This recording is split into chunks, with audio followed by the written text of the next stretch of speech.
I don't know about all of you, but I thought Merino was terrific in his first start as the left 8 for Arsenal, alongside Declan Rice. Imagine adding Martin Odegaard to that. And then you've got Partey, who's in terrific form as well. We've got some real options in midfield now.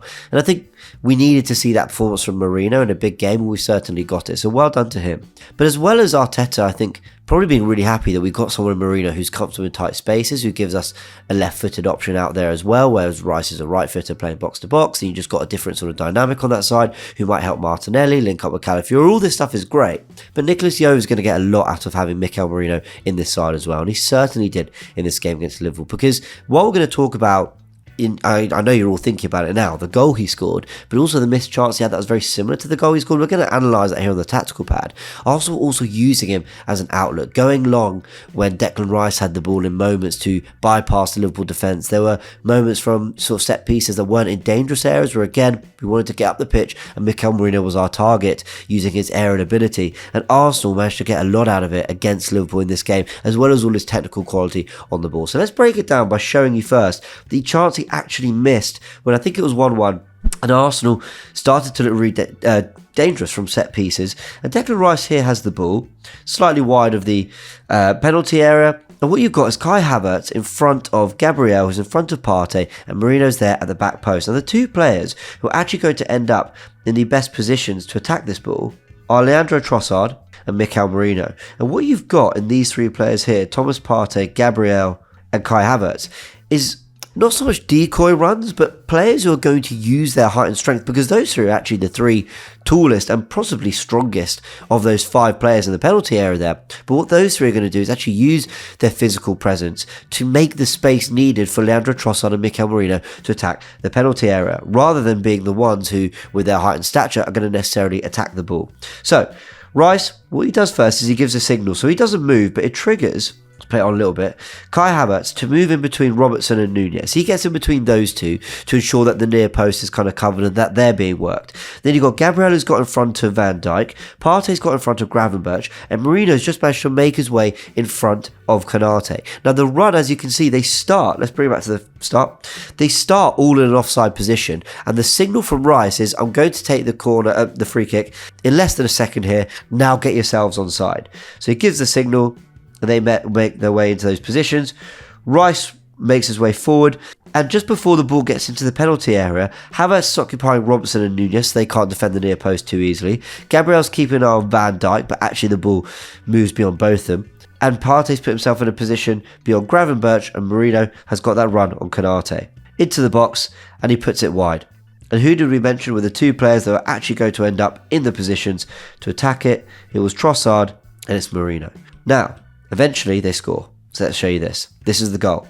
Now, you'd be forgiven for thinking I'm showing you the exact same breakdown, but I'm not. This is the goal. Merino scores from this one. Very similar routine. The ball is slightly more tucked in, more in line with the edge of the penalty area, and everyone else is in the same positions, from Martinelli to Timber to White to Saka.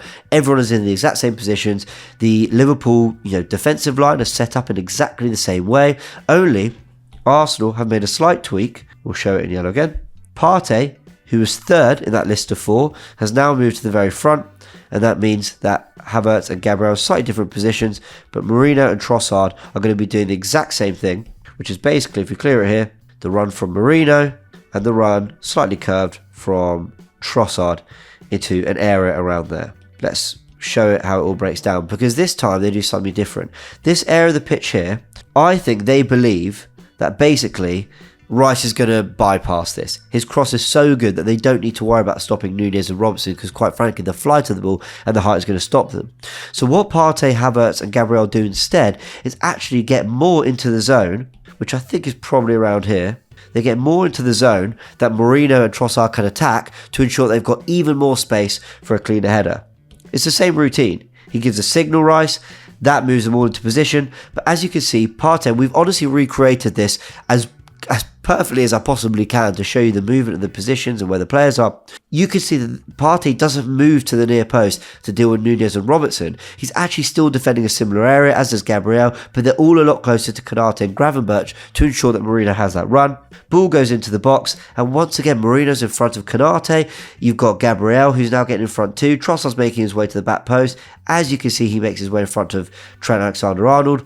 the ball ends up in the back of the net, and those players have had a free run at it, and Liverpool players haven't been able to get themselves into the right position to defend it because Gabriel, Partey and Havertz have managed to position themselves in front and just ensure that, the bigger Liverpool players with very good defending their penalty area they're not being beaten in the air, they're not even being allowed to get into the area they need to be able to defend it, and Mikel Merino attacks it once again. Twice Merino was the target, but twice again Gabriel, Partey and Havertz were used in a very particular way to ensure he was able to get there. And like I just mentioned earlier, it wasn't just with these direct free kicks into the box to try score. There were moments where Rice wanted to switch the ball out and Merino was the target in the outlet. There were moments where I think we had a free kick, but it wasn't really a particularly dangerous area. We didn't feel like we could get a ball into a box to attack. So we go to the back post and Merino's there to nod it back and keep the move alive. There are a lot of moments where Merino was seen as the outlet to ensure that we got from one end of the pitch to the other very, very quickly, but also efficiently and with good tech and with good aerial presence to bring the ball down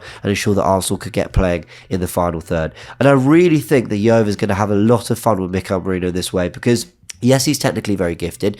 Yes, he's a player that we're looking at to knit up play from defence to attack, but he's someone that I think is going to allow us to almost break the lines, or I think he's going to break through midfield and go beyond opposition defences to allow us to go from defence to attack very, very quickly. And I think Kai Havertz was almost meant to do that last season, but he's so naturally a striker, really, more than he is a midfielder, that you then lost the on-the-ball ability in midfield. That, listen, he's a technically good player, Kai Havertz, but it's about understanding that position. I think Merino brings that better than Kai Havertz ever did, and so now you've got that balance of that left eight that I think Arteta was probably looking for last season. Now, there's lots of numbers as well from Merino's performance against Liverpool. That's really impressive, as you can see with his aerial duels here from FB Ref. So it has a load of stats. What I want to highlight is how Merino did in terms of aerial duels won. He actually won the most. He also lost 3, which meant he went for a total of 7 duels, really putting himself in the wars in that game. As you can see, his 3 duels lost was also the most. So FB Ref covering it all there. And as you can see, when it comes to Merino being compared to other midfielders in Europe's top 5 leagues for the last 365 days, looking at the last year, as you can see, Mikel Merino is ranking in the 99th percentile, so in that top 1% for midfielders when it comes to winning balls in the air. 5.56 aerials won per 90. It's so impressive when you've got an outlet that good. As you can see, the percentage of his aerials won is 58.8% too. In the 83rd percentile, also very, very good. Shows that we've got someone who's that good in the air. Why would you not try and use it? And Nicolas Jover, who's been so good from set pieces, is going to enjoy this. Look at this from TNT Sports, saying that no Premier League team has scored more set piece goals than Arsenal with 24 since the start of last season. The Nicolas Jover effect. And what we're seeing from Jover is this was a different routine to what we did at the Etihad when Saka again whipped it to the very back post and the players created a run for Gabriel to go and score. And when you see us from set pieces, it's a slightly different move every time. Against Tottenham, when we scored that goal with Gabriel, he's more attacked the centre of the area rather than running to the back post. And Arsenal have these routines where Gabriel nearly scored against City. It didn't work. It did work. He just put it over the bar, but they do it again the second time because their positioning is so good, their strength is so good, they've worked on it so well. Actually, oppositions can see it the first time, recognise they've got away with one, but actually not really do anything to stop it because Arsenal have A, mastered the move so well, but B, are so strong and powerful in the box, they're really good at understanding how to make that space for their teammates, that the opposition actually can't do anything but hope that Arsenal ultimately miss it when they are in those situations. So yeah, Liverpool and that draw had some things I was slightly concerned about. It had lots of positives, but once again, the set pieces, but with Mikel Merino and his addition to this side, I think it's proven a real positive from that game too. Let me know your thoughts in the comment section below. Everyone, catch my match report. If you missed it, you will know my thoughts from the game. And yeah, we'll be back with the podcast later this week, and of course another match report after the Preston game. Let's hope we get through, because that's still a big game, even though it's the Carabao Cup. I really want to win some silverware. Let me know your thoughts about all this in the comment section below. Catch you in a bit.